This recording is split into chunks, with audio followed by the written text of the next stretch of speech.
¿Sabés de qué se trata el pensamiento decolonial? Bancá que te cuento. En 1996, el sociólogo peruano Aníbal Quijano y el norteamericano Immanuel Wallenstein se juntaron para trabajar las coincidencias y las diferencias entre la teoría latinoamericana de la dependencia y la analítica del sistema mundo del mismo Wallenstein. Ambas teorías sostienen que las relaciones sociales, políticas y económicas a partir de las interacciones globales se organizan de centro a periferia, con mecanismos que distribuyen los recursos, de modo que los países ubicados en el centro del sistema capitalista mundial explotan a los países de las periferias para provocar una concentración del capital hacia el centro. Te preguntarás cómo.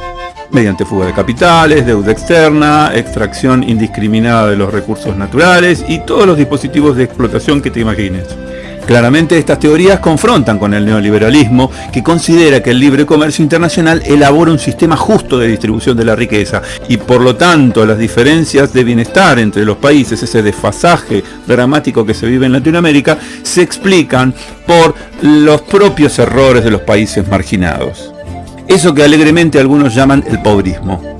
Así es como la vinculación entre la teoría de la dependencia y la analítica del sistema mundo da lugar al pensamiento decolonial. En 1998 se realizaría en Caracas un evento fundacional al que se sumaron Kelvin Santiago, el costarricense Agustín Lao Montes, el puertorriqueño Ramón Grossfogel, la filósofa cubano-jamaiquina Silvia Winter, el sociólogo venezolano Edgardo Lander, el semiólogo argentino Walter Miñolo, el antropólogo colombiano Arturo Escobar, el antropólogo venezolano Fernando Coronil y el filósofo argentino-mexicano Enrique Dussel. Variadita la cosa. A partir de la publicación en el año 2000 de las participaciones en el evento, se establece una red de investigadores distribuidos por todo el continente que da inicio al movimiento. A partir de entonces, muchas publicaciones y eventos más se realizaron, y la influencia del pensamiento decolonial creció y se ramificó. Posteriormente se fueron sumando los filósofos colombianos Oscar Guardiola Rivera, Santiago Castro Gómez, las argentinas María Lugones, filósofa, y Rita Segato, antropóloga. Todas esas investigaciones indagan en profundidad cómo se manifiesta en el pensamiento político latinoamericano la herencia del colonialismo y la colonialidad. Pero a esta altura te preguntarás, ¿qué es la colonialidad? Para Quijano, la consolidación de la dominación colonial europea se fue constituyendo al mismo tiempo que se iba desarrollando el paradigma filosófico de la racionalidad científica, ilustrada, lógica, y también el proceso histórico de la modernidad. Se convirtió en un paradigma de conocimiento establecido hegemónicamente como universal y logró establecer un orden que atraviesa todas las relaciones entre la humanidad en sentido europeo y el resto del mundo. Este hecho posibilitó la emergencia de la urbanidad, es decir, las ciudades modernas, y del capitalismo. América Latina, como proceso histórico colonial, se constituiría por medios violentos a partir de la aceptación incondicional de estas políticas. La colonialidad es esa cultura instalada en los modos de construir civilización vigentes en las sociedades latinoamericanas. Establece las jerarquías y los órdenes políticos económicos y se despliega en todas las relaciones sociales, a veces de modo evidente, pero también de modo invisible.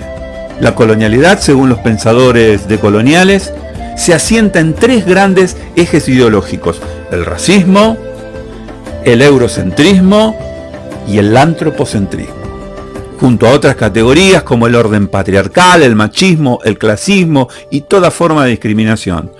Esos ejes ordenan las disputas por el control de cada uno de los 4 ámbitos básicos de la existencia humana que, según Quijano, son el sexo, el trabajo, la autoridad colectiva y la intersubjetividad y subjetividad. Todos sus recursos y todos sus productos.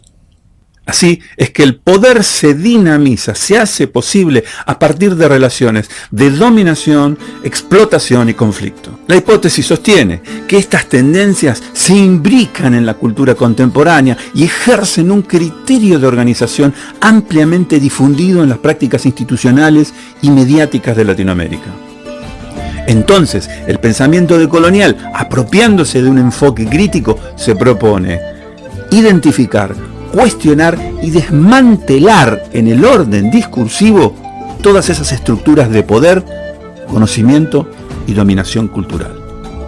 Los elementos claves del pensamiento decolonial pueden ser los siguientes. Una crítica a la modernidad, porque examina críticamente la noción de progreso lineal asociado a la modernidad occidental y cuestiona sus supuestos fundamentales. La colonialidad del poder, es decir, esa colonización que no se limita al hecho histórico de la conquista, sino que persiste, como dijimos anteriormente, en las estructuras sociales, en las estructuras políticas y económicas contemporáneas. Hay una colonialidad del poder y solo un enfoque crítico es capaz de revelar cómo esas estructuras coloniales siguen influyendo y manteniendo las jerarquías. La pluriversidad.